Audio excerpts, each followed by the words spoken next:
Did anything happen in the most recent episode? I was only able to get halfway through on the train. Corey, let me tell you this right now. I've watched every single second of Rings of Power, and I do not know what the fuck is happening. What is the point of the show, man? I do not understand what It's the pretty. fuck is happening. It's so pretty. It's beautiful, but it makes me feel like I'm I actually feel the like dumbest man alive. I didn't notice, like, I must have looked away for 1 second. I'm like, why is the black dude a slave now? And I was just so confused. And I'm like, did I miss something? And I guess I must have. And I'm like, what the fuck happened? Sweet Christmas. Shout out to my birds.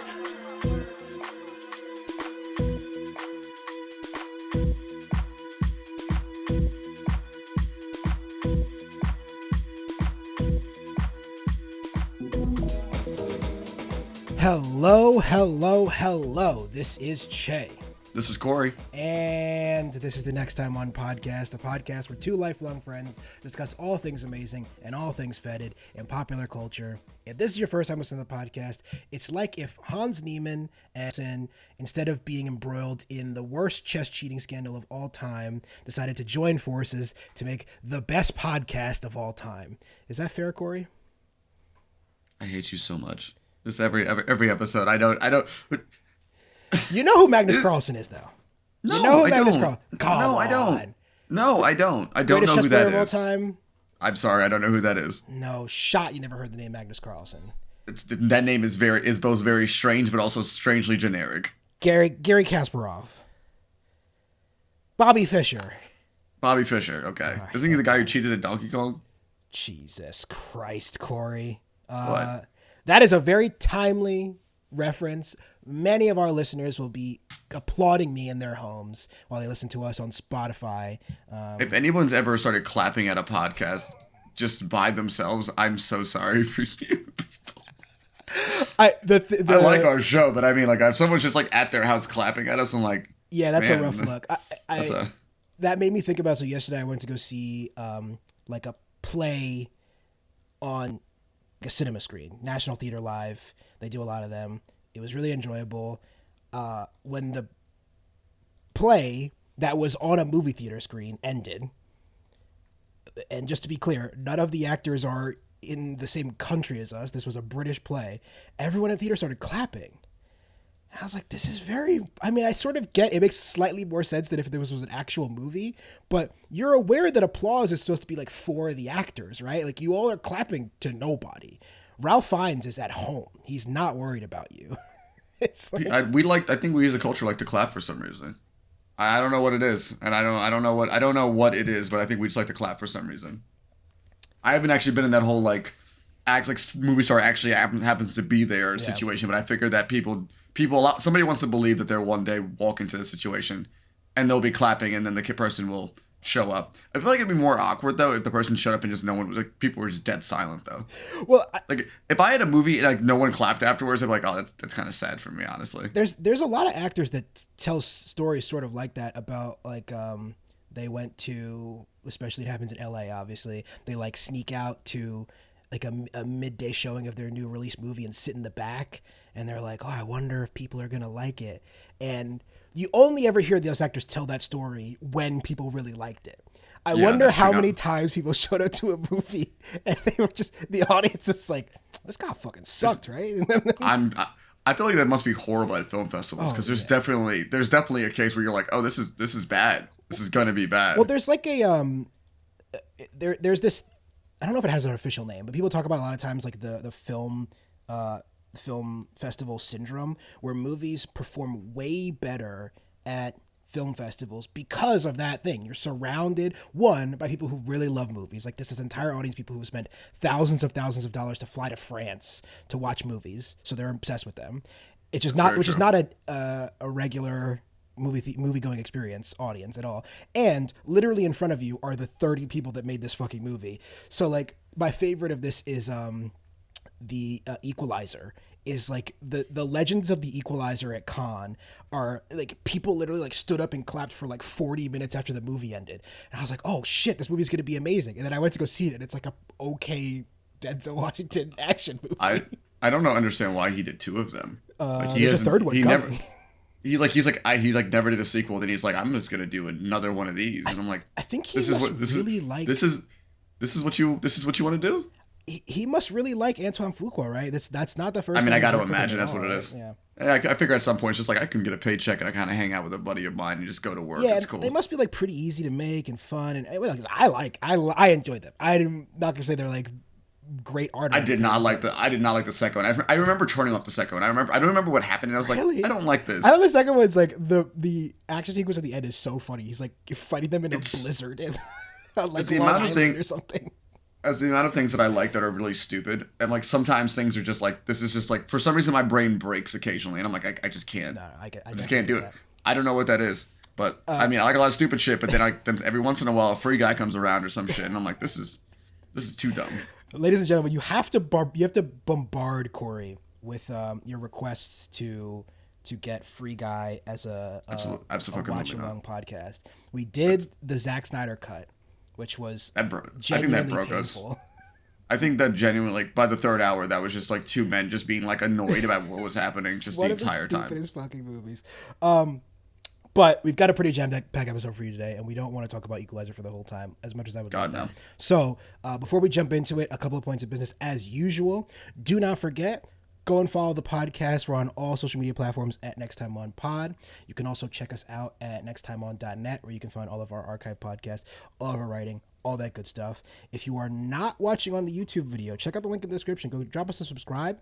We're uploading all these podcasts as videos, and we've got some future exclusive video content planned for you, as well as some clips that we pull out from the show and all that good stuff. If you are watching it on the YouTube, though, don't forget to like and subscribe. It really helps us out. And if you are reading and or watching along, we only recommend you do one of those things. Yeah, do not do this watch along. I'm very not excited for this watch along. Our next book club coming sometime next month is going to be Miss Marvel Volume 1 by Willow Wilson, in celebration of the TV show and also the The Marvels movie, obviously. And our Curse of the Rewatch is the Boll cinematic classic House of the Dead, based on, yes, the arcade video game that you've seen at Dave & Buster's. I gotta remember to look up all that weird like tax evasion shit. That's the reason those movies keep getting made, is some weird tax loophole in Europe. But he also, again, this just must be a guy who's like really nice and fun to work with, because otherwise why the fuck else would you keep letting him make movies when he's not like he's got like one hit in him. He's literally never made a movie that's good. Okay, I think there's a whole reason that it keeps getting made. It's a weird tax loophole, so people are like, here's produce these movies. They are dog shit, but they just like, for some reason there's a weird tax write-off that they keep making money. It's like literally like a producer's thing. Like, it's a weird thing. I think it legitimately is. Yeah. I think it legitimately is like that, but in Eastern Europe, which is, so it's kind of all fucky over there. Yeah, I feel you. Shall we get into the episode? Yeah, let's do it. So first up, elevator pitches as usual. I'm going to put a minute on the clock for Cory, and he is going to pitch you guys his favorite thing this week. Whenever you're ready, Cory, and go. So once again, I'm talking about a comic book like event, even though I hate comic book events, so I keep breaking my rule for some reason. But Marvel's currently ongoing event, AXE Judgment Day, has been a very, very good run. It's written by Kieran Gillen, who's actually done a very recent and very good Eternals run for Marvel. Basically, it's the Avengers versus the X-Men versus the Eternals, where it actually goes away from just being a traditional, like, we're all going to fight each other, into some very, very well done and very well written comic book moments. I hate to be like I'm worried that there might be a barrier to entry, because I mean, at the same time, I've talked about how good the Eternals run is currently, and I just got to recommend that one enough. I think it's only like 14 issues at this point. But I think maybe give the first issue a shot and you might be completely lost. And if so, I'm so sorry, but I think currently right now it is very good. I don't think I need to finish all my time in it, but I really recommend AXE. I hate acronyms. Am I supposed to say AXE? Like, yeah, like, I think AXE is makes the most sense, right? Which I think, like, even like the thing, I mean, like, obviously on screen we see like Shield, but in the comic books when you're reading it, they have the SH. So are they in the comic books? Are they like saying SHIELD? No, like, not like people say, because otherwise, why would you make such a cumbersome acronym? I'm just saying though, but I'm just wondering though. Like, it's all I'm saying is that you could see it in there. Yeah. I'm wondering. All right, Che, what you got? All right, minute on the clock for me. I am pitching a movie I saw this week by Tom George, starring Saoirse Ronan, Sam Rockwell, Adrian Brody, Ruth Wilson, Harris Dickinson, Sean Clifford, Charlie Cooper. It's a incredible cast of all your. That was like British 15 actors. seconds of your pitch, by the way. So That's continue. fine. That's the pitch. All these great people in this movie. David Oyelowo, by the way. Essentially, it is a meta whodunit, and it's like this examination of like crime movies and crime books. It even includes Agatha Christie as a character. It is just a ton of fun, and I just wish they made more movies like this. I think this is why everyone really is really excited for the Knives Out sequel, because like they really glom onto that movie, because there's just not a lot of stuff like this. It's got a very Knives Out vibe. I don't think this will catch on the same way that Knives Out did, but Sam Rockwell. I have not heard about this. Have not even heard about this before you told me about it. I'm so surprised. But it's like one of those movies that I feel like was. I mean, I'm a huge whodunit fan, and that movie sounds exactly up my alley. It was a lot of fun. I don't know. I feel like that might become. I think that might be. I feel like that might make a comeback soon. Like the whodunit. Like I think that might be. If you do it well in a sense of like humor with it, I think like Knives Out. It sounds like that movie as well. I think it might be a good way to do it, because I think Murder on the Orient Express like kind of failed because it was just a bit like. Meh. Well, Murder on the Orient Express was a success. It was Death on the Nile that failed because it was bad. Really? Well, because Army Hammer. But is it weird that I like Death on the Nile better? Yes. Okay. I mean, Gal Gadot's I think a Death on horrible the Nile actress. is like an. I like Death on the Nile because it makes. I think. Well, to me, I don't think it's objectively terrible movie. I'll disagree with you there, but it's the horniest dancing I've ever seen in my life. It is aggressively horny. That is for sure. It's aggressively horny, but also, I mean, obviously, it is from the book. They're using the mystery, and the mystery is fucking insane. And when they explain how it worked out, I'm like, this was fucking insane. I cannot believe this is. Yeah, not to besmirch the name of the great woman, but I'm not actually entirely sure Agatha Christie is like like her work has aged all that well. I don't think her stuff is like. Some of it has, and I mean, the books that I have read by her, they do hold up. I think she's a good writer. Obviously, her prose is very. I mean the mystery. Yeah. I mean the mystery that she has provided so far. The ones that I've read have held up pretty well. Maybe it's because for me, at least before I even read the books, they sort of became like parts of like the culture. Like I already knew before I'd even read Murder on the Orient Express or seen Murder on the Orient Express that like, oh, the twist is everyone did it, and maybe that just ruined it for me. But I mean, honestly, when I watched because I watched the original first before the new one came out, which I think is much better. But I didn't know the twist going into that, and when at the end I'm like, you know what? That got me. Yeah. They got me on that one. Like I didn't see that one coming. I'm like, you guys got me. Yeah, maybe it's just like the Sixth Sense conundrum where you just can't. It's impossible. Also, to like these no, let's not. Yeah, but M. Night Shyamalan fucking sucks. So let's keep it moving. All right, Chase. So what are we talking about first on the docket? All right, first.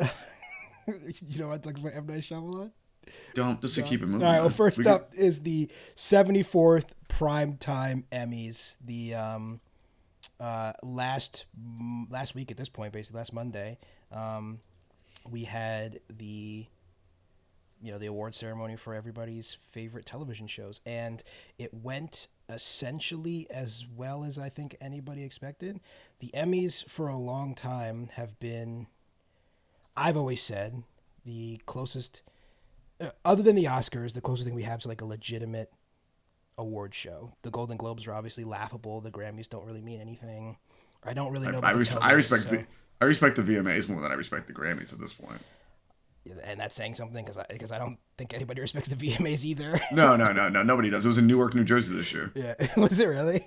Yeah. Shout out to Newark. I got some friends from Newark. I don't want to shit on it. I'm gonna shit on Newark. That place was scary. Mostly because they listen to this. Newark was scary as shit, guys. Hey, shout out to you guys for living there. That shit scared the fuck out of me. Shout out to you for living there. That you know what that rings up? Remember the Boondocks where he gets Could you just congratulate me for reading, nigga? Shout out to you for living there. It's so condescending. I love it. But yeah, I mean, I'm an elitist New Yorker. Check out my IMDb, guys. Deco producer for the VMAs 2022. This year we had a pretty, I think, once again for maybe the third or fourth year running, a pretty unimaginary series of nominations. And Cory and I have talked about this before, but I don't really get why the Emmys have become like what's the word? Legacy award show, where like a show is good and then they keep rewarding it forever. If you're gonna have it year after year, shouldn't it be an award for that year of the show? And before we're gonna jump into these awards in a second, do a quick little recap. But I think the biggest example of that this year is Ted Lasso, which had a very successful first season, and I think everyone really loved the first season. I'm legendarily more out on it than most people, but I think even hardcore Ted Lasso fans did not think the second season was very successful. And God, yet, I would love to meet. I would love to meet a hardcore Ted Lasso fan. I mean, there are. I know, but I hardcore just love meeting fandoms for like random shit like that. And people's like, yeah, no, like this episode, I'm like, oh my God, you actually. I went to a DC United game yesterday and saw about 5 Ted Lasso shirts. So they're funny they're though. out there. That's funny. Also, that's kind of funny to me. Yeah, but I mean, Ted Lasso cleaned up this year on a season that I don't think was very good, and a year that we had a lot of really successful and I think much better comedies. But Corey, let's you want to run down these awards that I got listed out in the doc here. So we're not going to talk about everything, guys, obviously, but we're going to talk about 12 of the categories real quick and go through it, get Che's thoughts, because he lives and breathes television. Wow. I also all right, well, movies. Let's start out with limited anthology and movies. And we have that I'm not going to actually read out the nominees, guys. Che, do you want me to read out the nominees or? Yeah, you might. We can run them down. Sure. Okay. All right. For limited anthology and movie category, we have outstanding lead actor. We have Colin Firth for The Staircase, Andrew Garfield, Under the Banner of Heaven, Oscar Isaac, Scenes from a Marriage, Michael Keaton, Dope Sick, Himesh Patel, Station 11, and Sebastian Stan, Pam and Tommy. Yeah. This year was a pretty interesting year for limited anthology series because I think we had a lot of really strong ones, and the Emmys almost ignored them almost entirely, which is an interesting tactic. But I really liked Dope Sick. I was surprised to see Dope Sick even get nominated, much less win on the night, because I did not think any other person besides me watched this show. I thought Michael Keaton was very good in it. So everyone's like, you got to watch the show. Then I'm like, okay, and I just completely forget about it. Like as soon as they tell me to do it, and I feel really bad about it. But I feel like I had that experience with a lot of people who were like, oh, because people always ask me, what's a good thing to be watching right now, and I would tell them, oh, I'm really like enjoying Dope Sick, and then I would we would check back in on a different conversation whenever they hadn't been watching it. I think actually of the limited anthology awards, this is easily the strongest one. I am not complaining at all that Michael Keaton won. I think Oscar Isaac in Scenes from a Marriage was a much better performance, and I just would have liked to see Himesh Patel win because I thought Station 11 was like a masterpiece, and it basically walked away with nothing on the night. And I think he's a fantastic actor who most people probably know him from Yesterday at this point, do you think? Or is he more famous for Tenet? I think he's probably more famous for Tenet, but because no one actually saw everyone knows the trailer, and I feel like everyone saw the trailer, you kind of know what the movie is. I feel like it was probably big in England. That's one of those movies that like a bunch of English people went to go see, I'm sure. Yeah, but I feel like over here we're like, listen, it's the Beatles, and everyone's had that same exact, what would you do if you lived in a universe where this didn't exist? And I would be like, I would invent the thing to make me a shit ton of money. Yeah. Danny Boyle, I think, has long since lost the ability to make like really interesting movies. But I thought that movie was fine, and he was really good in it. And once again, I thought he was really good in Station 11. If you have not watched that show, go check it out. It's on HBO. It's definitely worth watching. So yeah, I like I said, I liked Michael Keaton. I'm never going to complain when Michael Keaton wins awards. I think he's like an incredible actor, but just an interesting collection of nominations for these limited anthology series. We can go to the next one though. All right, we're doing lead actress in a limited anthology.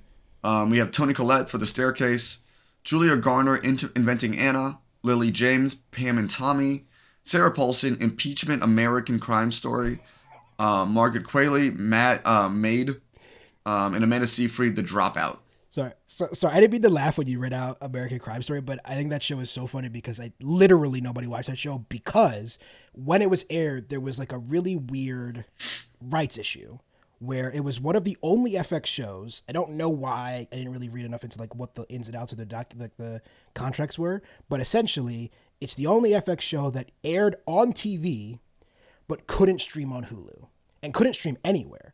So if you didn't literally watch it live on TV, you couldn't watch it for an entire year. which is when it finally dropped on Hulu. So now it's on Hulu now. People, and it kind of sort of dropped unceremoniously, literally a year to the day after it aired. I mean, I don't think I heard a single thing about this. But, and because nobody watches TV on TV anymore. I mean, also I didn't really see many people in real life over the last year either, so it's different. It's weird being back in office. People actually talk about shit again. Right. Like I had a real life conversation about Barbarian today, and it was a very threw me off. I wasn't expecting that. I wish I could have real life conversations about movies, but none of my friends watch movies, so. They just watch anime, and somebody was talking about the Cyberpunk anime, and I was like, I'm not going to watch that, so good for you. I want to watch the show about a bad video game. All right. Next up. Well, just quickly, The Dropout's not good. It's not a good show. Evander Seyfried's fine in it, but we talked about this with the Oscars a lot. People get rewarded for playing real people when they shouldn't.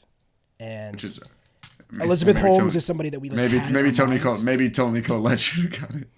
Well, but the difference between Kathleen Peterson and Elizabeth Holmes is Kathleen Peterson is obviously a real person, tragically killed or died, whatever your belief is in that, or killed by a owl. He fucking killed her. He definitely did. But we don't have hours of film on her to have a is this people often will be like, oh, it's a very accurate representation of this character. People watch those Elizabeth Holmes interviews and the other documentary about her, and I think literally the court case was filmed too. So we have all these hours of is Amanda Seyfried doing a real life reenactment of this person, which I think people find more impressive than just a really great performance. And if I was picking one of these people from, I would say, 6 pretty mediocre television shows, I think Margaret Qualley in Maid is the best performance, and I know it's not the same. I know it's not the same. It's not. I know it's not for sure. But every time I'm just I keep thinking about the cleaning lady, that TV show that no one actually watches. But the one where she's an assassin or something, right? No, she's basically cleans up crime scenes. I think. Oh, what am I thinking of? I have no idea. Isn't there a show about she's called The Cleaner or The Cleaning? I don't remember. It's called Dexter. All right, next up. Yes, that's what I was getting confused with. Corey. Outstanding director. I was thinking of Dexter. Outstanding director for a limited or anthology series. Yeah. We got Danny Strong for Dope Sick. I'm not going to read the episodes, guys. Michael Showalter, The Dropout. Francesca Gregorini, The Dropout. John Wells made Hiro Murai. Oh, shit. Station 11. And Mike White for The White Lotus. Yeah. Love Mike White. Thought The White Lotus was incredible. Only thing I want to say about this category is, once again, Station 11 was incredible. And that first episode... Hiro will never get an award. Yeah. Well, the first episode is the one. So Wheel of Fire is the first episode of the show, which Hiro directed. I think he directed another one. But I think the other thing about this category is... You can tell, so Corey didn't read out the episode titles, but if you look at the, if you're watching the YouTube video, I have the awards up, and you can see some of them have episodes and some of them don't. If they don't have episodes, it means they directed the entire series, which I think is the other reason why Mike White probably edged out Hiro here, because he directed all 10 episodes of The White Lotus versus Hiro Murai, who directed just 1 or 2 and is only nominated for the 1. I think Wheel of Time is a genuinely incredible piece of television. Everything that Hiro Murai does, I'm obsessed with. He's also nominated in the comedy category for New Jazz, one of my favorite episodes of Atlanta ever. So I mean, he's quickly become one of my favorite directors ever. I really want to see when he makes a feature length film. I think that would be. I'm sure that's on the way. Yeah. But I think at the same time though, it's I got to imagine directors like that. Why do I want to make a movie? I still think there is a real prestige for directors in particular, because I don't think a lot of people know TV directors still. But I think it's for the prestige, I guess, if you want to go that way. I think that's what it is. If you want the prestige, but it's just if I was the TV director and I really was not super concerned about that, I'm I'm just gonna keep making television. Yeah. I'm just gonna keep making TV. Yeah.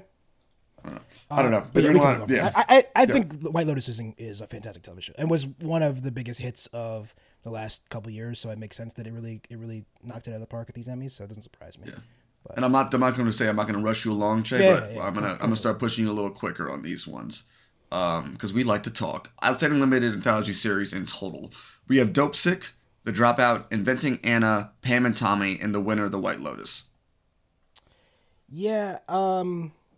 like I said, not surprised at all that The White Lotus won. I think the real shame of this category is the nominees.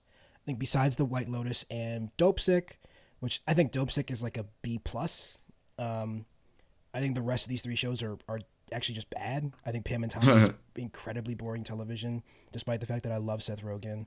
I think Inventing Anna is shit. I'm surprised it's even in here. I didn't think anybody watched that show. That must be Netflix money, the only reason that it's even here.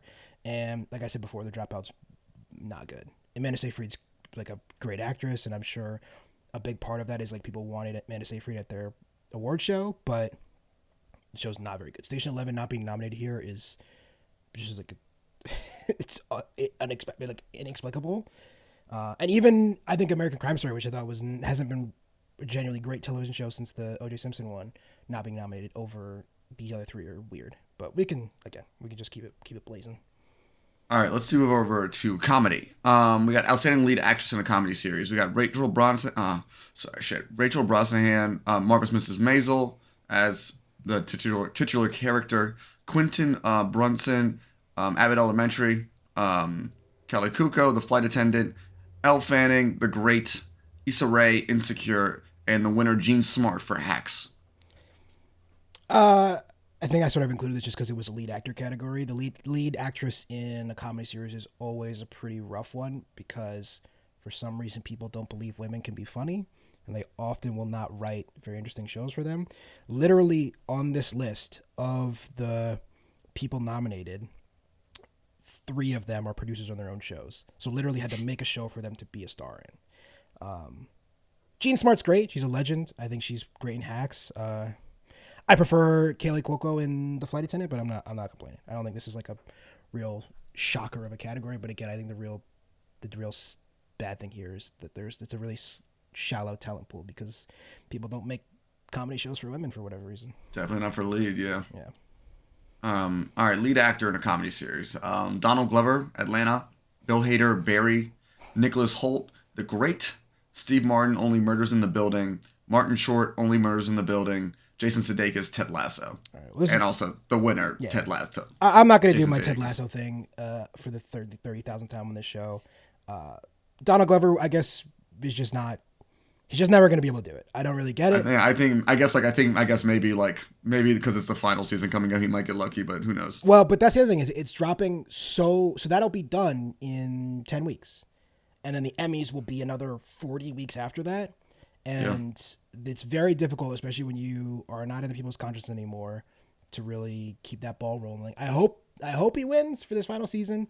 I watched the first episode. It's the first 2 episodes that dropped at the same time. It is, of course, fantastic as always.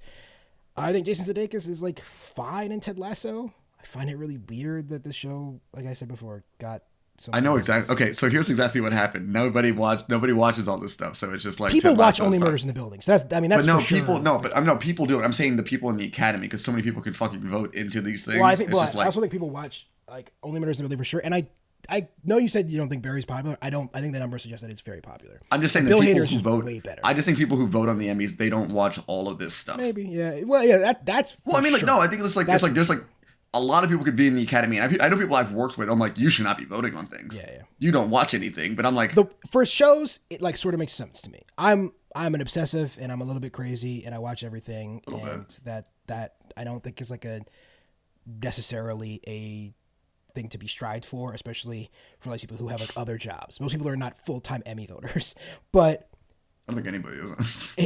For the Oscars is when it is like insane to me. Those motherfuckers. I think maybe movies. It's so crazy to me. But yeah, we can. I guess maybe the people who actually nominate the categories are not like, you know what I mean. We can skip over this outstanding director thing because it's going to be the exact same thing, which is what I said. And Hiro Murai. An outstanding comedy series. Once again, Ted Lasso took it, but the other nominees are Abbott Elementary, Barry, Curb Your Enthusiasm, Hacks, The Marvelous Mrs. Maisel, Only Murders in the Building, and What We Do in the Shadows.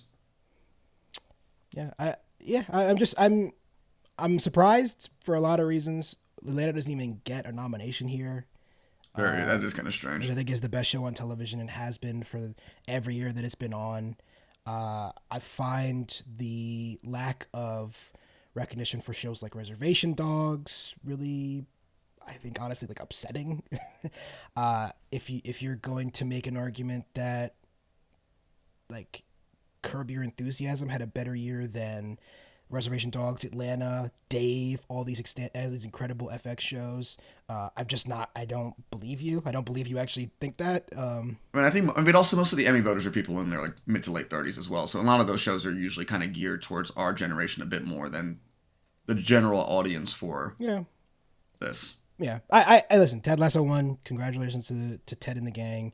Also, our boy Hercules is all that good stuff. I don't think this show is better than even like half the comedies on television right now. I have no beef with Ted Lasso season 2. I like everybody who worked on the show. I just want to put that out there. Che's opinions are his own. I'm just going to put that out there. Just in case y'all be critical of television without having. Just because people are getting hiring in the future for things, I just want to put that out there. Che's opinions are their own. I will, great show.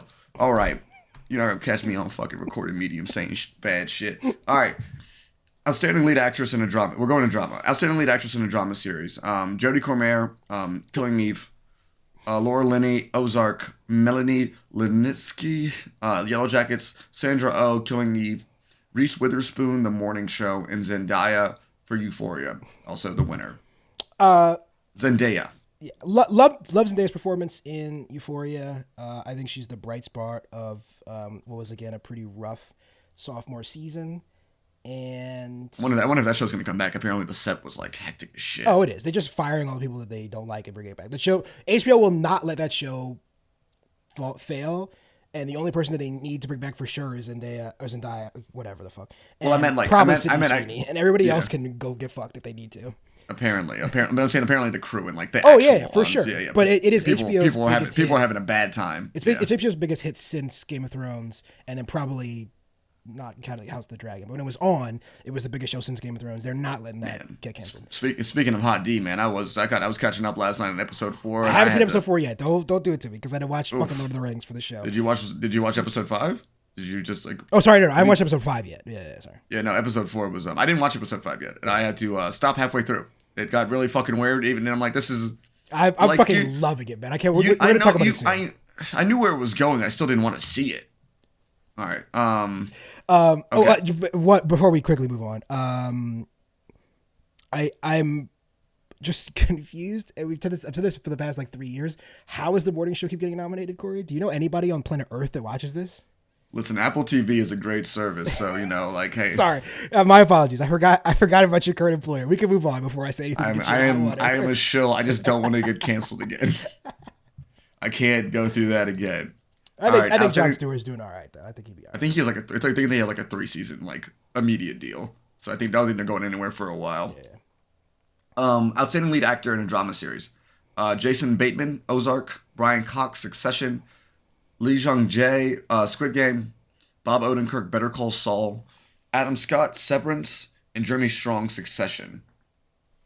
I think a genuinely really strong category. And of course, Lee Jung-jae takes it home for Squid Game. I thought there was a version of Last Monday where Squid Game basically won all of the awards, and there was a version of that night where they won none of them. And I didn't really know going in what it was going to be.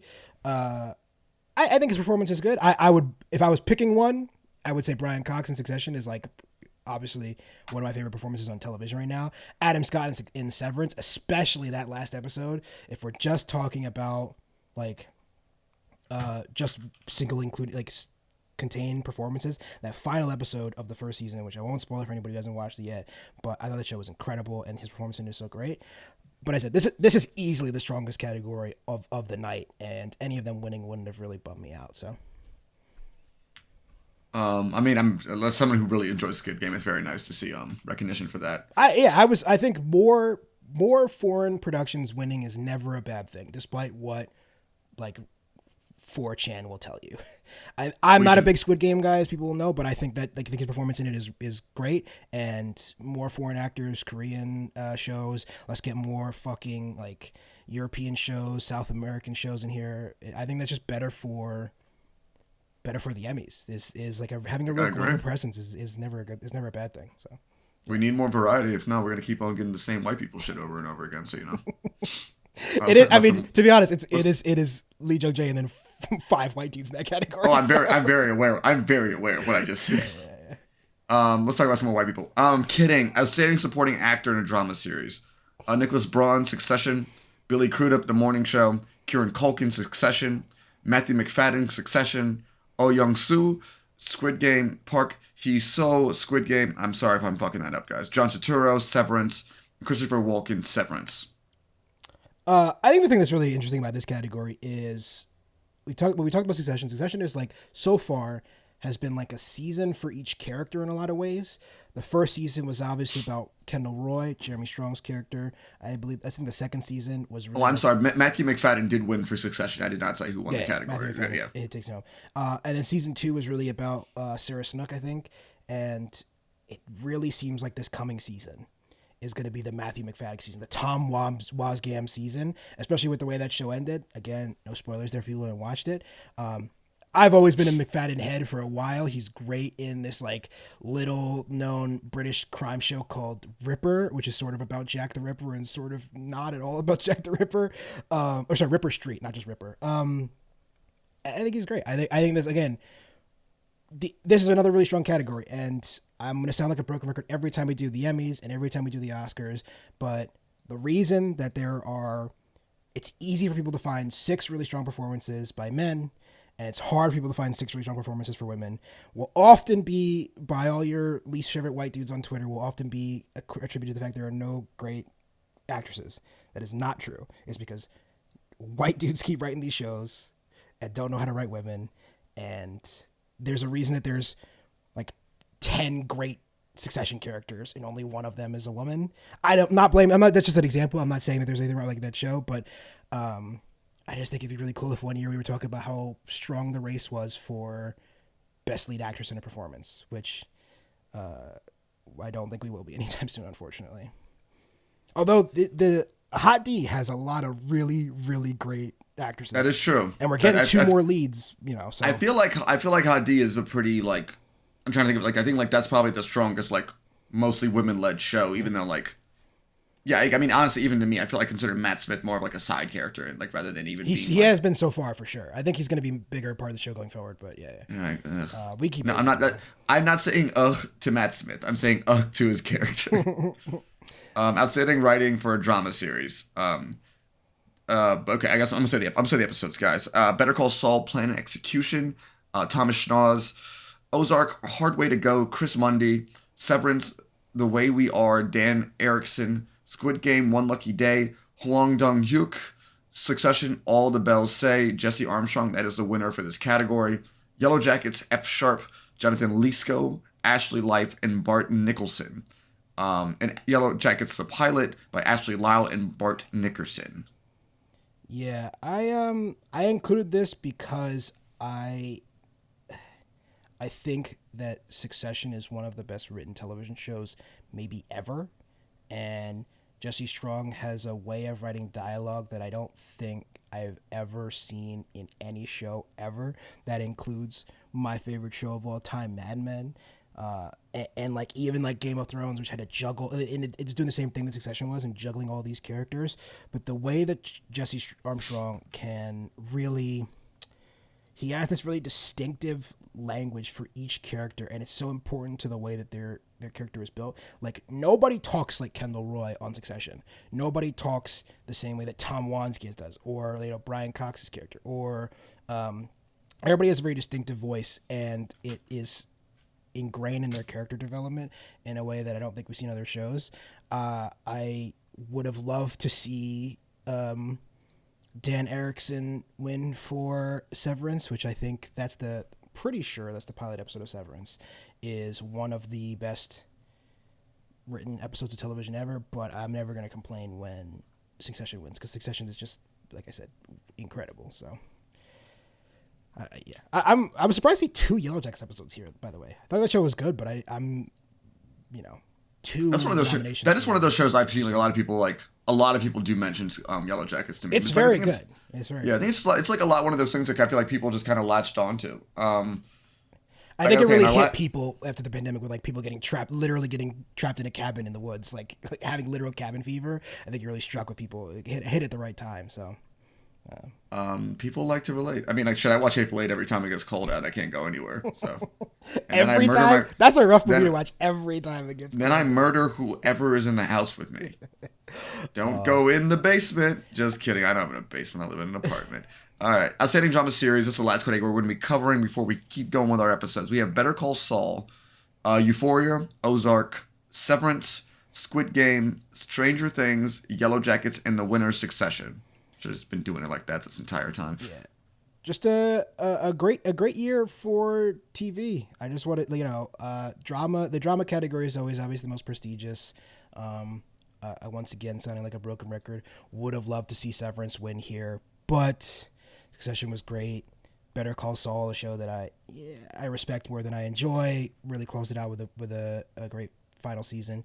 Euphoria is obviously one of the most popular things on TV. Ozark exists. Squid Game really, captured the imagination, and Stranger Things is Stranger Things. I do think this is not a representation of the best shows of last year, or over the last 12 months. This isn't quite to a 2021 show exactly, but it is. This Emmys is not going to be that anymore. I think we should stop. Or I don't think really many people besides me should stop pretending that the Emmys is going to be a representation of what is actually genuinely great, and instead is like a measure of cultural significance. And these are undeniably the most culturally significant shows over the last year. And I gotta say though, I think at this point, at least for me with the Emmys, it's more like, oh, you got nominated, and that's all I really give a shit about. Yeah, winner's less important. Right. Because to me, like, winner's less important to me. I think it's like, this is a good set of like things that came out, and I'm like, I don't really give a shit which one won anymore. Like, that's not really. I think I don't know why. I think like the weird like. When I don't know, I think the last thing that I saw was great at an award show was the Moonlight, La La Land, like fiasco. And I think after that, I'm like, you know what? I don't care anymore. This is all silly, but I don't know why that moment broke me. I think maybe Ryan Gosling just laughing on stage about it is like, you know what? This is all really dumb. Well, yeah, I should say, I didn't watch the Emmy award show. I haven't watched an award show in like over a decade. I love You didn't watch the VMAs even though your buddy was working it? I actually did try to watch the VMAs, and I didn't know how because I don't have a TV. So nobody knows how to watch the right. VMAs. That's what I was trying to. I honestly was trying to watch it that night because I was at home and you were working it, and I was like, how actually do I even watch live? It's on MTV, right? Or was it? VH1? It's on MTV. Yeah. Yes. I was like, I don't know how to watch live MTV, and I couldn't figure it out. Sorry. Yeah, it's okay. We don't have to do that. All right. Should we take a quick break, Che? Yeah, let's take a quick break, and we'll come back, and we're going to talk about a movie Barbarian. that Cory is. This is the first time you've had a movie that you were like, I need to talk about this. So I'm excited. I'm excited to get into it. We're going to talk about Barbarian, like Cory said. So we'll be right back. It is an immovable fact that I killed Harlan. Yes, you did. Yes, he did. Yes, you are. But I spoke in the car about the hole at the center of this donut. And what you and Harlan did that fateful night seems at first glance to fill that hole perfectly. A donut hole in a donut's hole. But we must look a little closer. And when we do, we see the donut hole has a hole in its center. It is not a donut hole, but a smaller donut with its own hole. And our donut is not a hole at all. Unc, look, I understand that this is amusing for you. Why was I hard? Why would someone harm me? Someone fishing for a crime to reverse the will, Unc. But Come on. I was hard before the sealed will was read. So yes, the person must have known the contents of the will. But one step further, that same person must have known a crime was committed. And further, if the intent was to reverse Marta's inheritance, they must have known that Marta was responsible. And we're back. What's up? All right. Before we jump into it, if you have not seen this movie, this is a movie that is very easy to spoil, very worth going into blind. So if you haven't seen it, please jump ahead. We're don't even look up about Rings of Power at the end of the show. So just check the timestamps. I always put all the topics in there, so you can always just skip ahead easily if you don't want to get this. Yeah, don't even look up a trailer for this. Like, even though I think the trailer I saw for it did not give anything away, I think it's even better just to not even. If you can do your best just to not Google the movie and go into it blind. I think, not spoiling anything still, but I think the trailers all don't really like tip their hand, or like show their hand at what the twist is really. All right, but so get out of here now, guys. All right, let's get into it. I think the one reason is like don't Google it because I saw that Justin Long was in it, and I was like, okay, where the fuck is Justin Long? And then he pops up out of fucking nowhere, but That's besides the point. I think most people coming into this movie, even people who have only like seen one trailer or something, know that the only thing they really know about going into this movie is it's a horror movie. It's starring Bill Skarsgård, Georgina Campbell, and Justin Long. I think those are the things that people know. They don't know really anything else, and that was very intentional. The trailer does not show Justin Long. Yeah, whatsoever. he's not in it. But I knew he was in it still. And like, I just saw that like somebody posted an article like Barbarian, Justin Long. He really hopes people hates his character, and I'm like, I didn't even know he was going to be in this movie. well, he's also been doing press junket for it, so it's not like a secret. But, I mean, it does make sense though. I mean, like if you have Justin Long, I mean, like, yeah. And I think honestly, this is probably my favorite performance from him that I've seen. It is a very off-type performance that very off-type performance. I think that's what really kind of, but I think so too. And I think it's just like, I guess we're gonna start with his character in general. I think it's such a good idea to have a person like who, especially like Justin Long, who's generally seen as a pretty like likable dude from like you like not really knowing him. Well, at the very least, that has been his actor persona for a long time. That's the character he plays in like Dodgeball and Accepted and all these comedies you know him from for a while. Like and he plays his he's exactly like the put upon guy in Waiting. He's a nice guy. Before the Michael Cera's of the world, there was a Justin Long. Right. And I think like, and it was a really good idea as the movie went on, where you're just like, this person's gonna have a change of heart. Like he's like definitely like he's a bad person, but he's like definitely gonna have, and I think just like the very end of it too, very just tied all together because like you kept on getting me, and I'm like, and even like his whole bullshit speech, I'm like, I can change it. I'm like this. In my mind, I think that was like when I was watching, I'm like, this is the one thing I hate about this movie. If they make him like redeemed in the end, I'm like, fuck this dude, honestly. But like, at least he's gonna try to help save her. And then the director, I really should look at his name because I really liked his writing in this as well. Did a very good job. Zach Krieger. If you guys don't know, here's what you should go Google. Whitest kid you know, PCP. The guy with the PCP in his hand is that guy. Yeah, I mean, he is great sketch group. Rest in peace to Trevor, though. Yeah, I was gonna say the same thing, that he comes from a comedy background, which is I think why this movie is as funny as it is. Agreed. I think honestly, it's very funny, and I think like this the Teddy Perkins episode. 'Cause I was looking at a writing exercise from that episode today. It's just like comedy and obviously Jordan Peele, but like comedy and horror just go so hand in hand, and all these guys have a really good job of picking up when things should be scary. But also the tape measuring scene in this movie, I don't think an audience has laughed as hard as that. Could I ask you the one thing about the tape measure scene? Sure. That will sound maybe slightly critical, but that's not the intention. Do you think, I guess it is slightly critical, but only slightly. Do you think it went on too long? Because I would say it's like a couple minutes too long. I don't think it went on too long because I think if it went on any less, it would have been like, haha. But I think the fact that I think even the audience was like, oh, come on. And then like he gets to the cages and it's just like, oh, and he's just like, okay, let's look at this thing. And I think I think at least I enjoyed it the entire time because I was just so it's like, I think it's like that weird, like, especially when he's down there, you're like, oh no, this is terrifying. We're once again back in the hellscape down here. And then it just kind of kept happening because it's just like, oh, this person's like a piece of shit, and you're like, oh, you want to see him die? Because at this point, you thought, I'm sorry, what's the actress's name? Georgina Campbell. I thought she was straight up dead, and so when like turns out she was alive, I think that was also just like a very like good way to bring it back around again. Yeah, but, I thought, when the cut happens, literally we see Bill Skarsgård get his head smashed against the wall. Which was fucking... This is a very brutal movie. Yeah. Well, it's only brutal like twice. That is true. That's the thing but those two moments really stick with you. Yeah, the Bill Skarsgård one like really stuck with me, and the creature design more than the eye squish. The eye squish, I was like genuinely. Because I was like, I genuinely was like, after a while, I'm like, oh, I think Bill Skarsgård's character died too, right?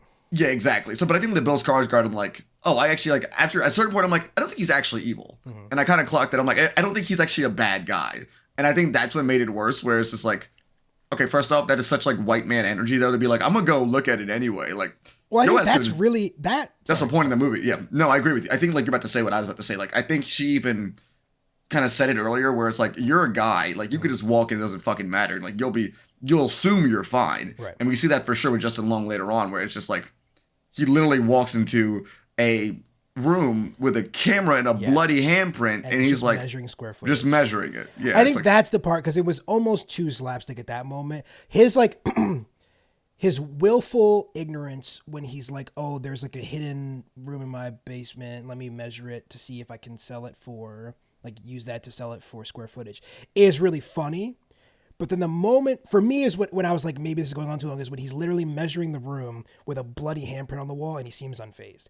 That's like almost too slapstick, I thought, for my liking, but so I liked it because I think the horror elements of it, it's just like a lot of it doesn't make sense. Yeah.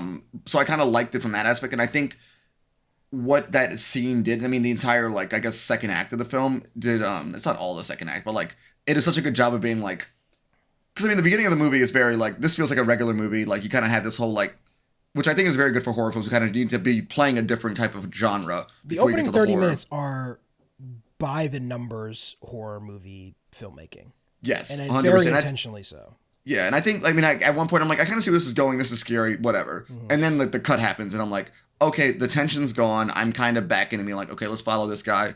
Oh, he's a piece of shit. Oh, he's actually, like, and it just kind of went on and went on. I'm like, oh, fuck this dude. So I kind of like felt this, I was in this false sense of security. And then the measuring thing happens. And I think the reason I think I was fine with it went on for so long, though, is because, like, as soon as, like, it crinkles, you're like, oh, shit, it finally, like, happened. And you know this thing's been stalking him for a while now, so. Right. Yeah, I think there are pretty effective horror moments in this movie. It's very Sam Raimi, and that's, yes. I think that's what yes. I think that's what. I mean, this guy worked on Drag Me to Hell with Sam Raimi. Oh, really? Yeah. I mean, good for him. I didn't really know. I haven't really looked into what his, like, filmmaking career was leading into this. Mm-hmm. I figured he was been writing for a while, but I kind of figured those White As Kids You Know guys were kind of stayed in their little. I think they kept making stuff too, so I don't really know what happened to them. Yeah, I think this is his. Is this his directorial? I think this is his debut. Yeah, he's done a couple TV series. Oh no, he did something called The Civil War on Drugs. He directed. That sounds like something they would make. The Whitest Kids You Know presents The Civil War on Drugs. Yeah, it's very. I mean, their sketch group was like pretty much the same exact tone as Derek Comedy. So yeah. I do think that the hard thing for me, and we're going to talk about this in a second with Rings of Power, is I find it very difficult, and I think most people do. So this is why I think Rings of Power dropping when it did was a mistake. I've talked about this before, but I find it very difficult to remove related media from my head. And the whole time watching this movie, you know what I was thinking of is Nope. Men. No, not Nope. Men. I have not seen Men. I have not seen Men, but I heard. Both I movies are essentially. I've seen a lot of people talked about, like. I mean, they're the same. They're the same thing. They're the same idea. Yeah. It's like these movies about how men have destroyed. Like they're every man in both those movies is evil or incompetent or insidious to the point where even like the reason that Bill Skarsgård dies in this movie is because he refuses to believe a woman. He's like genuinely a good guy up until then, and the thing that kills him is because he won't listen to a woman. And well, I will say the one thing, the only like true innocent that dies in this movie is also the one black guy, but we don't need to talk about that right now. And like brutally dies too, rips his arm off and gets beaten to death with it. That's kind of, I don't know how I felt about that, but I got it from a joke perspective because at a certain point I'm like as soon as like I've been here and I'm just like very much like listen sometimes you kind of need a Kool-Aid man moment and like I don't think I've ever used that as like a verb, but I think sometimes you kind of just need someone to bust through a wall and kill somebody just to kind of up the stakes. I do think the fact that your movie seems to be about how like men have destroyed everything they've ever touched, including America. Like the very intention, this movie is set in Detroit. We flash back to the time where like the time of white flight in Detroit, where like the bad element is coming in, and we see this neighborhood while it was white picket fences and beautiful green lawns, and this serial killer is going around literally kidnapping and raping and murdering what looks like by those videotapes dozens, if not hundreds of women. Yeah, that scene was fucked. Yeah, it's all very intentional about how men are evil, which is a thing that I agree with. Don't get me wrong. I just think it's really weird to make the one guy that isn't evil in your movie also one of the guys you kill the most brutally. And I think that's just kind of like that very like. I think it is thematically it is weird, but I get why he did it at the same time. Like I can like from a kind of like doing the we ever say paint by the numbers. I'm not saying this as a knock because stories work for a certain reason, and I get why he had to die, but I do agree to you it was a bit weird. But at the same time, like I couldn't think of another better place for them to set the last act of the film. Yeah, well, that's the thing is, I thought the last act of the film was probably the weakest, and I think a lot of that is because I will do agree not with think the you. monster works. I think the monster is not scary, and I think we I see think the monster way too early in the movie. I don't think we should see the monster after he crushes Bill Skarsgård's head. I think that was. I think we need to see the monster we saw like Bill Skarsgård. I think maybe we shouldn't have focused as much on the monster, but I think we needed to get at least a glimpse. In my opinion, I think they maybe should have done shadowed, and then when they cut to her yelling at her, I think that should have been the first time we saw the monster. In my opinion. Yeah. I think we should. I think I got to see the face. I don't know why. I feel like I just had to see because that face was like. I remember like was seeing it in the hallway. I was like, what the fuck? And then I thought it scared the shit out of me. I'm easily scared, but I like horror films. I make no sense. Yeah. I think I don't like horror films because they don't scare me. And I just I think also the thing about inside. this, my experience of this movie is probably the worst way you can see it. Which I texted Corey before I went to this movie, and I was sitting next to people that talk the whole time. And That's rough. It is very difficult to be scared when you're angry, and I was just angry for an hour and 40 minutes, and on top of it, he really, I think, falls on like cutting the tension with humor maybe too much. I like the humor in this movie. I think there are times when he needed to let the scare really land. There's especially when once Justin Long enters the movie, it becomes, I think, really maybe too comedic for my liking. I don't know. I think like the whole time relating to men. I think so successful. Yeah. And Jessie Buckley, I love Georgina Campbell, one of my favorite British television actors over the last few years. Of course, she's British. Every good actor's British, Corey. Just get used to it. God, everyone you see in a movie, if you like them, they're British. Fuck. I thought we finally had one. Nope, she's British. she's been like cooking in I hate that their accents are better than my actual American accent. It fucking sucks. Yeah. It's like fucking horrible. She's also in Broadchurch, one of my favorite shows of all time. She's a great actress. But I think those are my two biggest complaints about the movie is I thought the comedy was a little too on the nose, and I just don't think the monster worked. And I think that a lot of that is because it turns out that's, of course, not the monster. It turns out that that the creature, the Barbarian, is not the monster of the movie. Yeah, it's the one who created the monster. Well, created the monster. Yeah, what did you think of that scene, the suicide scene? What did you think of? I don't know. Because I don't know. Obviously, the point is the reveal is that, and I think more should have been made of the fact that the monster's the woman is even scared to go back there. That's how Justin Long escapes her. Is she won't even go back into that room.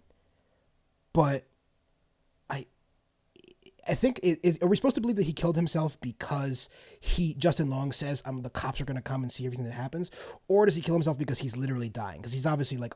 I think he just killed him. I think he killed himself because he's literally dying. So I think it's just like once again he's just a coward. So has he been trying to reach that gun for like years or something? I'm assuming so. Yeah. Honest, that scene is the one that like really fucked me up the most in a lot of ways because that he's obviously like the one of the most evil. Well, the most evil people in the movie. The worst scene to me was the bottle scene in the. It's such a so disgusting. But it's like a comically huge bottle. It's gross. But I was like, why is it so fucking big? Because I don't know what it is about me. I think like I think my introduction to horror films was.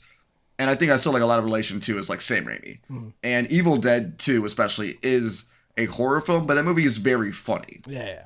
And I think that's like in my mind, I think all great horror is at some points really funny. It has to be. Even The Shining is my favorite horror movie. There's some moments there where Jack Nicholson is like doing like basically stand up. So he gets like knocked out in a very funny way and then dragged into a thing. It's like it's pretty funny. Yeah. It's like I think it's an excellent point, though. I disagree with you on those points, but I understand what you're saying. But I think sometimes when it comes down to it for me, though, I think I can look at things from a critical perspective or just personal preference. And I think, at least to me with that comedy stuff, it just kind of like took me out of it so much. And I forgot, I got comfortable again and then immediately drawn back into being like, yo. And then like, I think towards the end of it, like my brain was just like, so like she was like, why the fuck should you go back? And then like Justin Long's like heel turn at the very, I don't know what you're going to heel turn, but it's just like. Always been evil, so yeah. He's always been evil. And then his brain got smashed open and then like, just. The going back is like, obviously that whole point is like, don't go back in the house is like the quintessential horror movie scream when you're yelling at the screen, don't go back in the house. I think that the fact that she goes back to save this guy is very well done writing because she doesn't know. She doesn't know who this guy is. We know how evil this guy really is. and going back to save him. Is the And we one that know act- at that point that the woman is actually a victim of abuse as well. So we know that she's more akin to this monster that she's been running from than she is to the person she's going back to save from the monster. I think that part is really effectively done. And I think also, like, I was, like, kind of looking, like, thinking about it as well, like, the whole introduction to her character about, like, her ex calling her.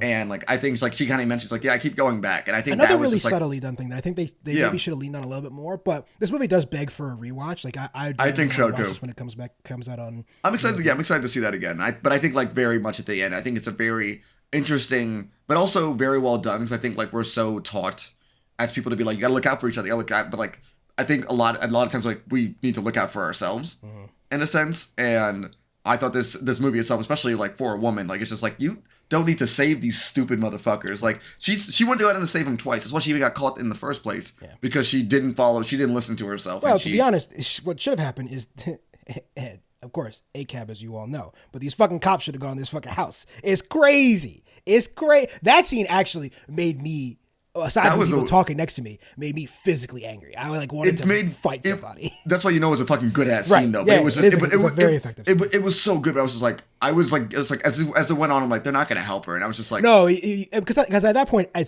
you sort of clocked what the point of the movie is. You sort of like you understood. I think is that after the flashback to the 50s or sorry the 80s.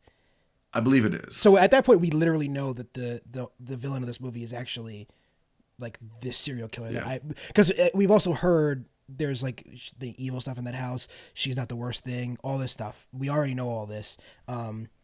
And actually, one thing I might have been disappointed with, because he's like, you're not the worst thing in the house, and I understand what they were saying, but I'm also I was expecting to see like a fucking army or some shit like that, or like a bunch of like terrifying children or some fucked up thing like that. Honestly, well, I think the point is that there at some point there were, because he's been having like that. Oh, that's true. He's been like having sex with all these women and birthing all these babies, and we see many cages. I think at some point there was probably lots and lots of children and women that this guy has kidnapped, and their offspring. Honestly, like, genuinely horrifying. And my last point on this before we move on, unless you have something else to say, this movie really benefited from a dry ass movie. Like this summer's been terrible for some reason. I don't really get it, but there's been no movies out. This movie really clicked. It was the number one movie last weekend. It is close to the number one movie this weekend. It slightly got edged out by The Woman King, but it's rare for a horror movie to hit like this. And the last horror movie that hit like this, also in a very dry month for movies, was The Conjuring. And The Conjuring has spawned one of the most successful film franchises we have. Do you think we could see a Barbarian universe built up? Because I actually would go see a movie about this guy. Obviously to see him get fucking murdered again. It'd be hard to do the serial killer. It would be hard because I think that would be a really effective horror movie to watch him as like a serial killer movie. Yeah, I wonder. I feel like if anything, they might just go like the route where he just might get like not a franchise, but they might just try to be more of a push about like, this is the guy now, like kind of like what they do with Jordan Peele. Because like in my opinion, actually, like I want to see what this guy can do with a different thing. And I can't remember, I was listening to something or reading something, I can't remember, talking about story. And it's like, people do comedy, like they want to do comedies about something they're mad at. Yeah. And that's where it starts. And I kind of like, and I looked at this movie, I'm like, this is what he was mad at. Yeah. And this is what he made the movie about. And I mean, you also do see the same thing with like Jordan Peele's like 3 films. Like less so in Us. I'm still trying to figure out what the theme was in that. And like you said, that he's enraged by that same thing. The same way that Krieger is enraged by the way that men have destroyed this country and, the people around them, primarily women, for the last many centuries, since the establishment of America, since the Pilgrims came over here and killed all the fucking Native Americans, is what men have been doing. So I think I've been a little bit critical on this, mostly because I just, I think I had some points to make, but I think you need to be contrarian to me. Sorry, I think we both like this movie. I'm not being contrarian. No, I know, and I had some stuff, but I genuinely did like this. Out of curiosity, this is not really related, but I've been thinking about this. I'm interested in things. So I've seen, how I rank the movies all year. I'm a psychopath. I have 36 of the 42 movies I've seen this year so far ranked, of the movies that released in 2022. If you had to guess, where do you really think gotta this movie falls? just make a fucking letterbox. At least do it for me so I can just see what the fuck you rate. Why can't I you link just do you that? the docs. The docs I link you the Just docs. fucking just do a next time on letterbox and then leave your rankings there. Just do that. Just do the stars. Not have to write it out. Just do the fucking stars. Sounds like a lot of work for me. Where do you think it's ranked? I just out of curiosity. 30 out of 36 movies. Where do you think I put Barbarian? I want to say in top 10. Not quite. It is. I will say it's below Top Gun Maverick. Do you agree on that? Top Gun fucked though. I don't know. It's He like said Top Gun fucked. Top Gun fucked. Top Gun was just like, this is so dumb, but it's so cool, and I don't know why, but it just. I have it at 15 right now, and I would say up into 22, which is where Bob's the Burgers movies is. I really enjoyed all those movies. Yeah. It has besides the fact that Been a this weird summer was year. dead, which is so weird to me. It's actually been a really strong movie year. My top 10, I'm really in love with right now. And there's more great movies to come, which we'll be talking Do you about. think you put that on your letterbox and we could just point the audience and be like, let's look at the fucking movies that you should watch? Here we go, Corey. Once you make What? it next time on TikTok, I'll make it next time on Letterboxd. How about I that? will literally do that tomorrow. So I shouldn't have called you bluff. That's a mistake. I will do that was tomorrow. A mistake. Anything else to say fucking about sell out. Barbarian, the horror hit of the summer? Corey? No, I don't actually, because I want to be like, go watch it. But like, if you listen to all this, If you listen to this point and you hadn't seen it, something's wrong with you. But come on, man. But still, even if you did listen to what we said, the movie's still very well done. Yeah, it's definitely worth. I don't know. I would be. Also, a lot of very interesting camera work. I felt like there was a lot of very cool camera work, especially down in the caverns. He's a good director. I do think he could learn from using some lighting better.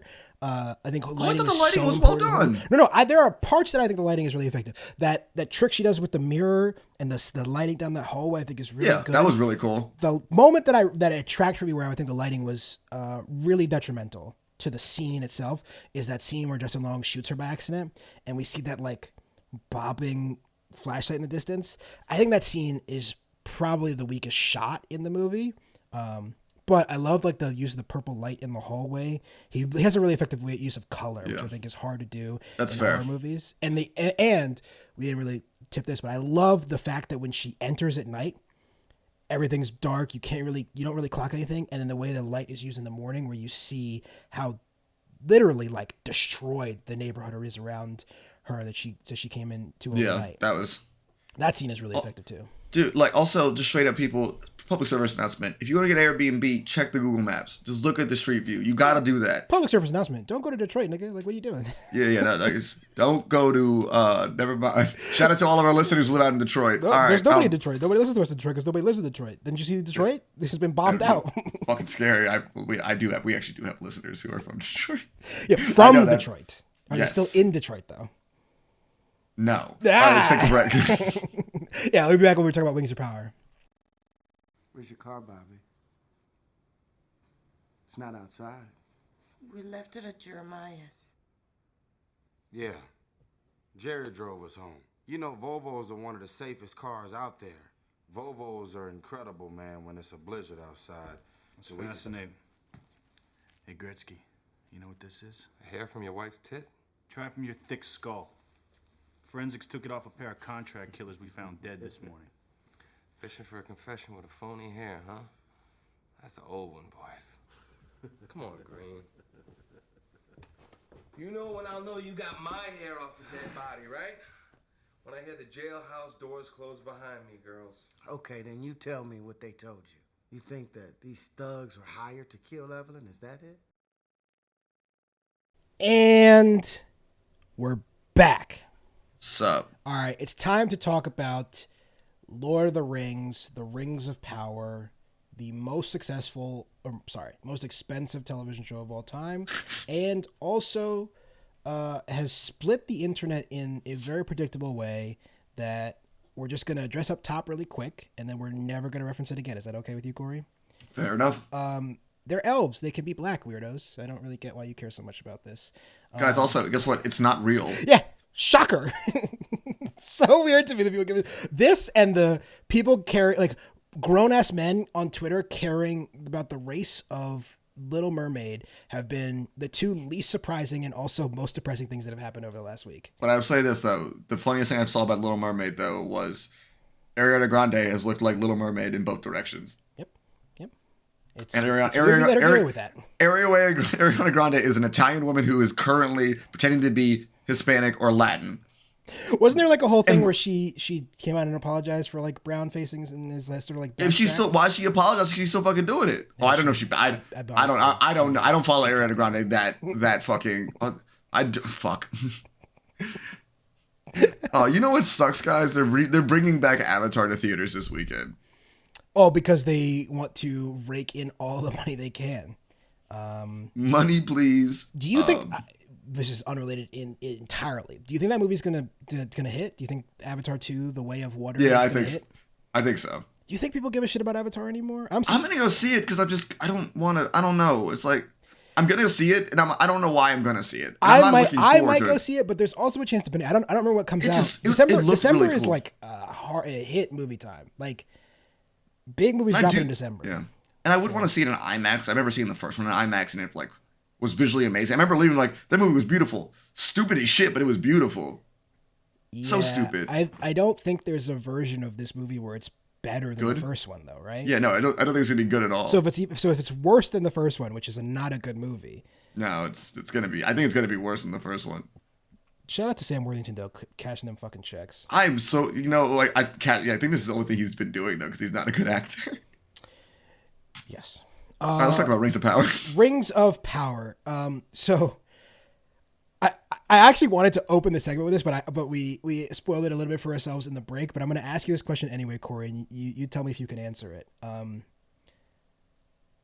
We're 5 episodes in to the Rings of Power at this point. Sorry, is it 4 or 5? It's 4. We're 5 into House of the Dragon. We're 4 into Rings of Power. We got 5 hot Ds and 4 rings. Yes.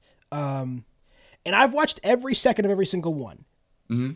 sober and intently. Yes. When I watch a show like this, I watch it on the big screen in my living room, and I put my phone away and I watch the fucking movie or the TV show. It feels like a movie. This thing looks. It does feel like a movie. It is shot. It is like the CGI and is fucking gorgeous. Like the city in the 3rd episode where they revealed the giant statue. I'm like, this looks incredible, gorgeous. Makes me sad that some people are watching this and they're like MacBook Air, but whatever. So be it.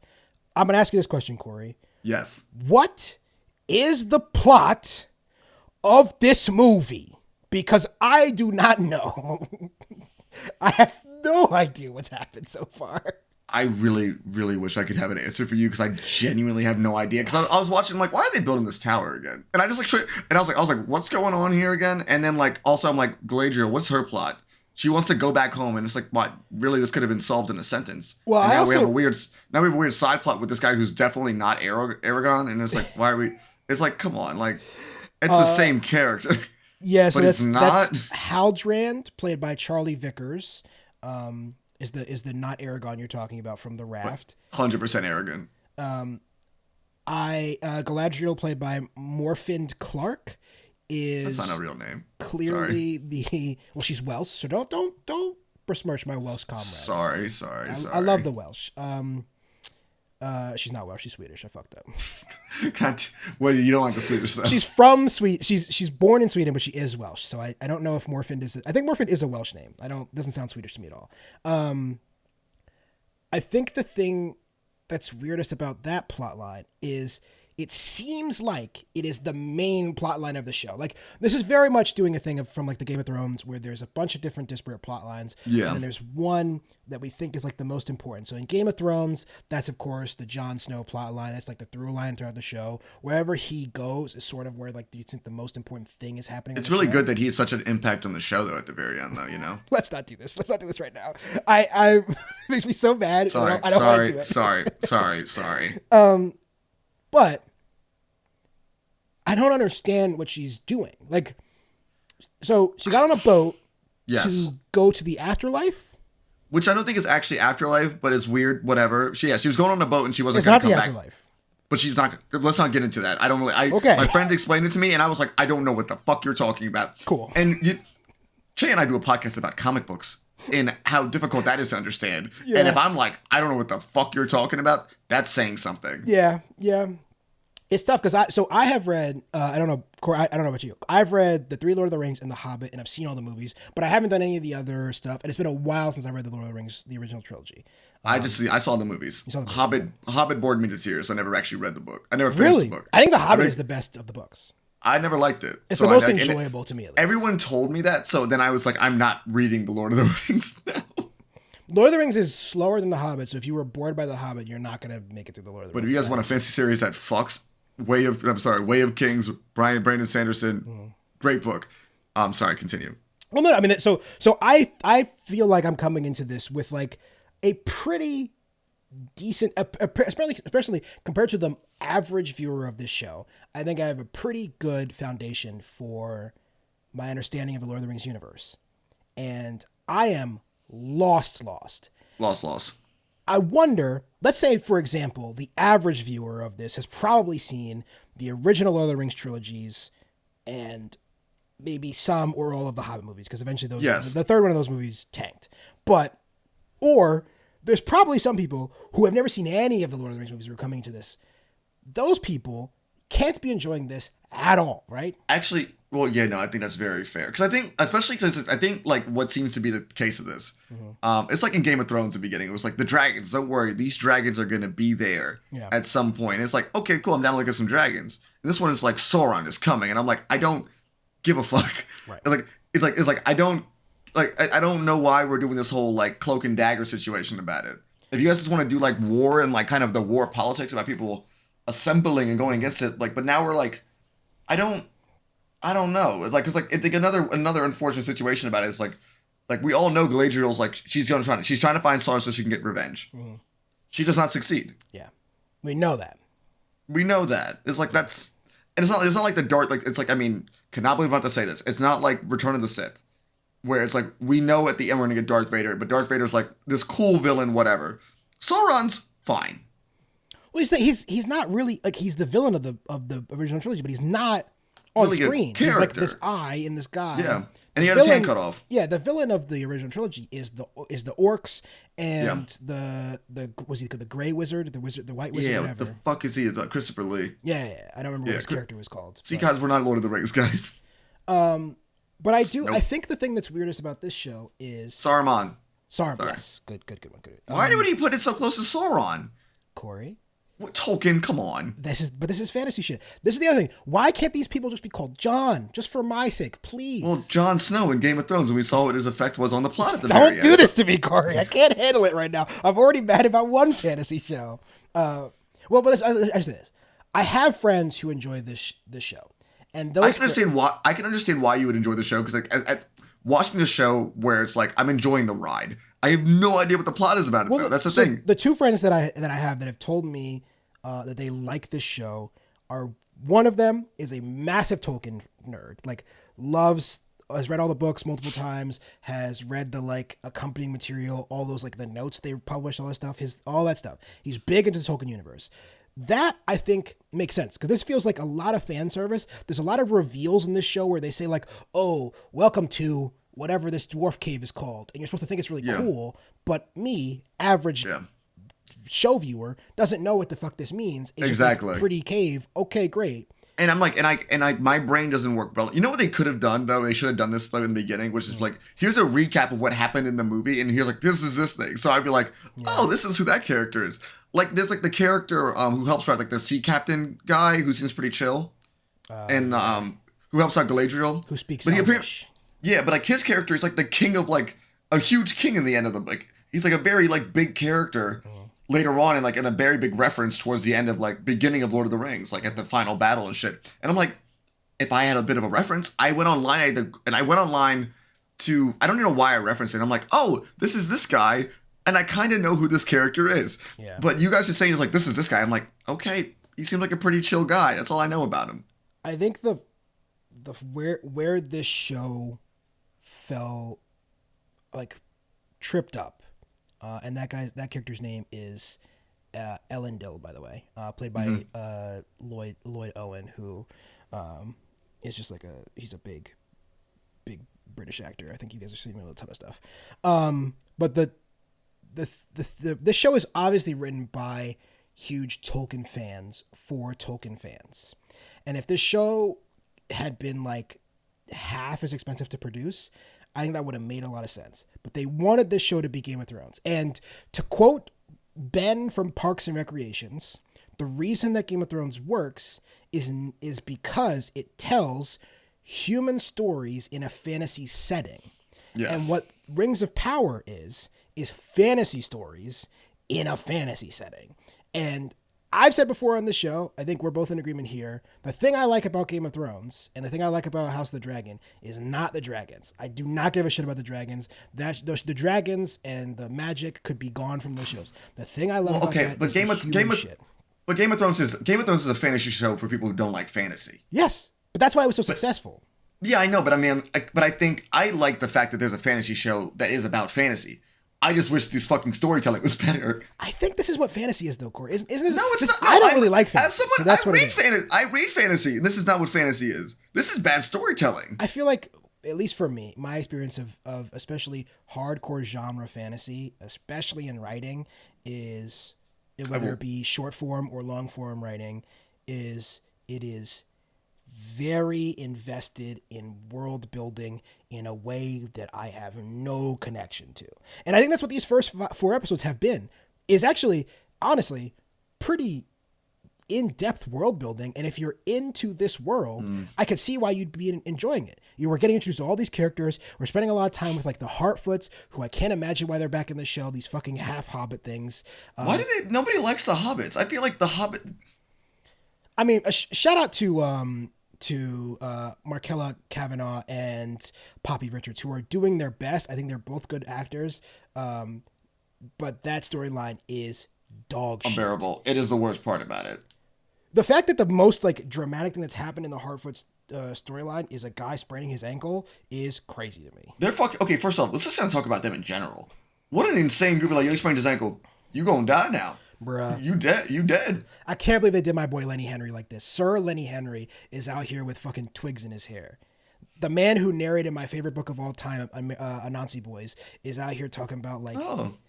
Yeah, his voice is like ingrained in my memory because I listened to that book so many times, like in the car and stuff. I don't know, man. I would love to say something positive about the show. Here's the thing, though. So I'm disagreeing with you, though, because I think what you're saying is this is not the fantasy genre. I think this is a very bad job of doing it. I think this is, and I mean, like, they introduce locations, but they don't really give a reason why we should give a shit about the locations. You're just telling me things that I have no frame of reference about, and characters who know things that I don't know. I think like it's. I don't know. I'm just saying, as someone who didn't get into the genre until very recently, and I think part of why the genre is good, I think it is part of what you were saying. It's human stories in a fantasy setting. But I've seen human stories in a fantasy setting that still doesn't get rid of the fantasy. And I feel like Game of Thrones intentionally doesn't do that. Game of Thrones intentionally is not big on the fantasy stuff. It happens in the background. But I've seen it done well. There's Melisandre. There is, but I mean, like, White King. But it's saying like the show. It's got its shit. But the show itself is about the politics. Yeah. Like that's what Game of Thrones is about. And I've read fantasy books that are about the man versus man or man versus nature, or whatever like this. I just think this is, and at least with like the Lord of the Rings movies, as I didn't really give much of a shit about it, but I still was able to keep up. So I'm like, I care about Aragorn, I care about Gimli, I care about Legolas, I like Gandalf, I like these characters, I like these humans, and nobody so far in the show itself has really given me much of a reason to actually like them, really. Well, it's because I don't like Galadriel either. She's just really like mean. Yeah. She's a mean lady. I think the elves have always been rough hangs, even in the original Lord of the Rings trilogy. Like the elvish parts of those movies, which I still really like today. I know they've sort of like lost their relevance in a lot of ways, mostly because Peter Jackson decided to take a dump on them with making 3 bad Hobbit movies. But I think those movies are still really successful. But the thing that's the worst part about them, I know the Hobbits get a lot of shit. I think the elf stuff is so shit. It's so. You didn't like seeing the elf like fall in love with the dwarf. So and, like, confusing. You weren't so invested by that. No, nope, can't. But I think I think one of the things like Lord of the Rings with the elves is the kind of the point about it is they're so stoic. So it's very hard for it to be like you couldn't do it like a Legolas movie because Legolas works well as a side character because it's like you have these characters who are very emotional and then they bounce it off of him. And then as the movies goes on, he becomes more human, for lack of a better term. But I think in this though, where you have these elves, which really, I think it's a really difficult thing to write characters who are like thousands of years old, where they're like hard for them to have immortal characters are not very by because like they have stakes. Exactly, no stakes, and they have really no reason to like, like actually grow necessarily. That's we talked about this with Eternals. That's a big part of why Eternals feels so lifeless, is because so much of the stakes of stories is the limitations of mortality. Yeah. If you have no mortality, like all this shit feels so pointless. And I really want to spoil something that happens in the Eternals comic book, but I'll tell you off air. But the comic book does a thing and there's like immediately it adds stakes to it. Mm-hmm. And even though I'm like, that's fucking genius. And I wish this person sent this kind of note off to a Marvel Studios person to be like, here's a good way to keep stakes. Because I mean, even the fucking thing with like Eternals, it's like, what's his face can come back. Right. You can come back. They're robots. Yeah. Weird choice again, but he probably will come back too, right? Richard Madden's. I think at this point, I don't really think we want to talk about this anymore. Well, so I guess my question is about Rings of Power. So we have. I'm gonna keep watching it. Yeah, I'm gonna keep watching it. Yeah, that's the thing though. Like, I want to keep watching it. It's just like, I just want want something. To be honest, I said that about a lot of shows we talked about, and then I just didn't. That's true. I like. It's like to me, I'm like I like just looking at it, and I think like I'm just like, and I love just kind of seeing someone flesh out a very fake world and make it look very pretty. I think there's a version of this show where by the time this first season ends, we're like, oh, it's like good now. But I wonder if it's going to take a lot of I think to get good. To a lot me, of time people are not going to want to invest in it. To me, it's just the writing. I think that's what it is to me. It's just like you have everything there, but the writing itself is just like weird. So we have 5 storylines. We spent so much time in the fucking weird slave camp thing to basically lead to nothing. Very confusing. Characters that I didn't know the names of got killed in slow motion, so I think we're supposed to care about that. And I didn't give a shit. Yeah, exactly. Like, that guy was like, this guy had like 3 lines, and also I didn't even know how they all got captured, whatever. That's besides the point. Maybe I just wasn't paying attention. There's like a whole thing about a tree that I didn't care about. But I didn't give a fuck about that tree. We have Galadriel and her king friend. We have the dwarves and the other elf. What's it? Elrond. Elrond, yes. Hugo Weaving. Yeah. Past Hugo Weaving, who looks nothing like Hugo Weaving. Well, that's the thing. So, like, they don't age, but I mean, that's just the nature of. I think it's just Hugo the nature Weaving of it. did age, so. I think we couldn't We have the Heartfoot storyline, and we have the human and the elf who are in love storyline, and that's it, right? Which of these, if we were going to make one show, which I think. The mistake the show made is like branching off so quickly to a bunch of characters that we just can't get invested in. If you were going to make one show, if you had to pick one of those storylines, what is the storyline that is most interesting to you right now?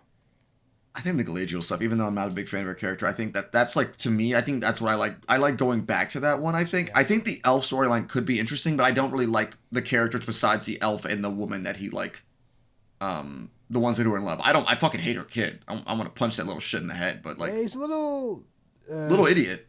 Tyrone Moffat I think is doing a good performance, but I don't know. But yes, that's the mother played by Nazanin Boniadi was in one of my favorite sci-fi shows that get unceremoniously canceled by Starz. Counterpart, like honestly genius concept for that show, and I think it's a real bummer that she's just like C-tier plot in this pretty rough fantasy show now.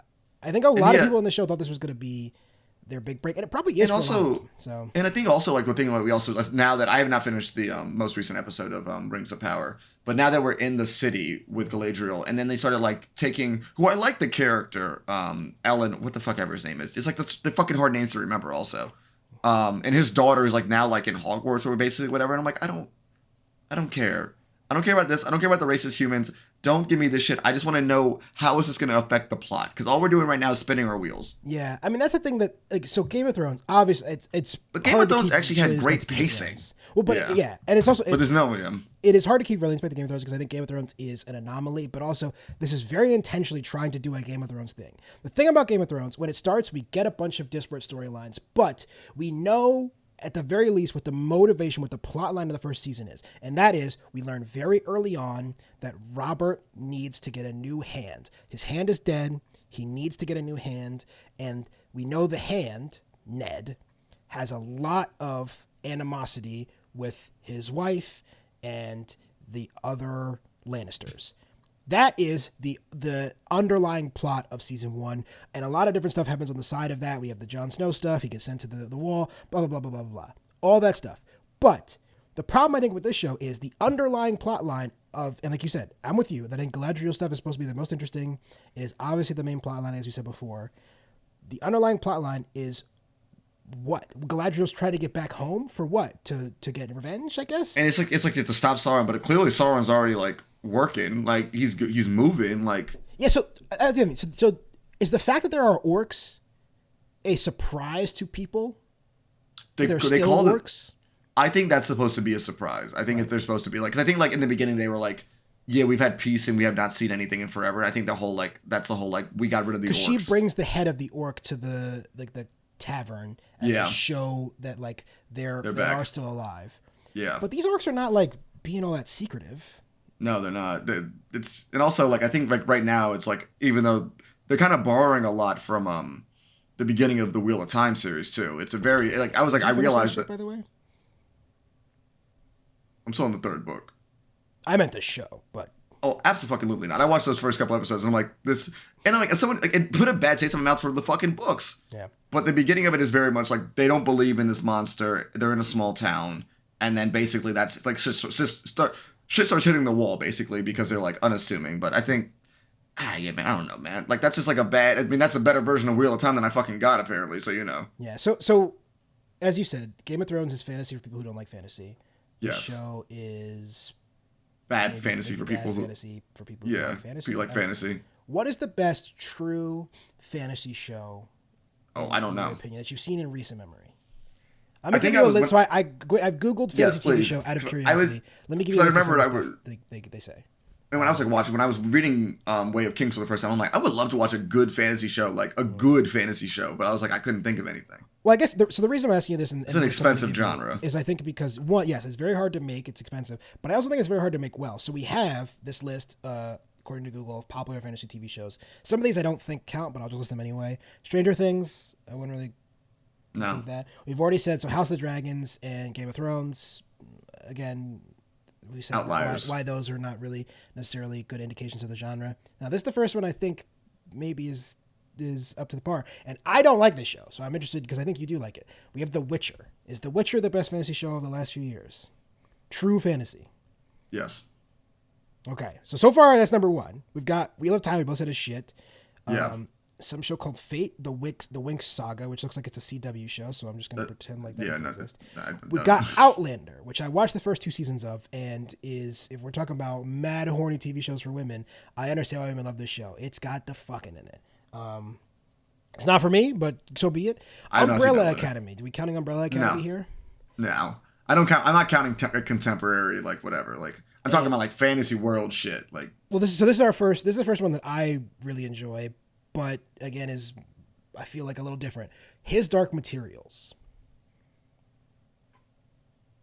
I think His Dark Materials is a good example of how this show could have gone. I mean, I would describe lines based on a book series. I would describe His Dark Materials as fantasy, but I guess like the genre could be defined as like hard fantasy. Because like even good the golden fucking His Dark Materials does have a large portion take place in our world. Yeah. So I think that kind of does like, but I guess like what I was thinking about was like hard fantasy. Like we're talking about like completely fictional, like whatever. Like we just fucking out there and shit. But I think Witcher is like probably the only one I could think of. And in a weird way, I guess, yeah, I think so. And I was kind of excited for the show because I was like kind of like, oh, I would like something more in this genre that we don't have to do just only like gritty Game of Thrones. I was like hoping to get something to do the middle ground or like something also, we've talked about before. I love collective culture. I think it's really cool when everybody's watching the same thing. I love that people have to. I've gotten like 4 texts today from people who have like, have you watched the new House of the Dragon? And I have to be like, not yet. I got to catch up on podcast shit. But I just love that there's a thing that we can all talk about, and it's really cool. I went to go see how they run, and no human being that I know has seen that movie, and I'm not gonna be able to talk about it for forever. No, until that comes out. I mean, I'm gonna see if it's playing anywhere, but I don't remember seeing any. Yeah. But I do think this goes poorly more often than it goes well, and Amazon is a perfect example of it because they keep trying to do this. Not only Wheel of Time, but before that, I'll be surprised if you remember the show existed. Do you remember Carnival Row? I never saw it, but I remember hearing about it. This was Orlando Bloom, right? Yes, Orlando Bloom and Cara Delevingne. It came out shortly before the pandemic, August 2019, and I think it's still technically coming back for a second season. It is terrible, but I also don't know if that second season is happening now because, of course, it got delayed and because of the pandemic, and then obviously Cara Delevingne is obviously doing other shit. I actually don't know if Orlando Bloom is working anymore. I feel like he just made his money, kind of can kick it. I feel like he must have made a shit ton of money from Lord of the Rings and Pirates. Yeah, I guess, but I feel like all those people are still working though. I'm just saying. I'm just saying he can choose to kick it. I'm saying, Yeah, I guess. Yeah. Listen, if he's happy, he's happy. He's been married. He's like married to like Katy Perry or something, right? So I'm sure he's doing all right. I have no idea. Che, can we wrap it up though? I'm starving. Yeah. Any more thoughts? Sorry, audience. I'm hungry. On this Rings of Power show, I suppose we'll probably check back in once it's over. I don't feel the need to shit on every single episode of it because I don't see me enjoying the show anytime soon. But I do. I can see a world where 10th episode wraps and I'm like, I will find season 2 interesting. I think is what I think will happen. I think it's one of those shows that are going to come to me like late night, just like whatever, throw something on, kind of just like relax a little bit and be like, this is low stakes. I really don't give as much of a shit. It's so. I would like I said, I put it on the big TV in the living room and I turn my phone off, and because it feels like it deserves that. It's so. I think for the spectacle it does, yeah. Yeah, but I think it does deserve that, but it's just not very good. Yeah. Well, thank you all for listening. Thank you. Yes. Don't forget, rate us 5 stars on your podcast platforms. Go follow the YouTube. If you're watching it on YouTube, please like and subscribe. If you made it this far, really appreciate it. Once again, announcing the book club, which will be coming sometime next month. Miss Marvel Volume 1 by G. Willow Wilson. And I think we'll do one more regular episode before we drop this next Curse of the Rewatch, which is House of the Dragon. Wow. House of the Dead by you, Boll. Another hot D. Oh, God. If you say hot D... You said it earlier. You said it earlier. You know that you did that, right? You said it a couple times, actually. I honestly hated it when I said it. I know. It's very funny, though. Physically ill. But, like I said, thank you all for listening. I've been Che. I've been Cory. We'll see you guys next time. Bye.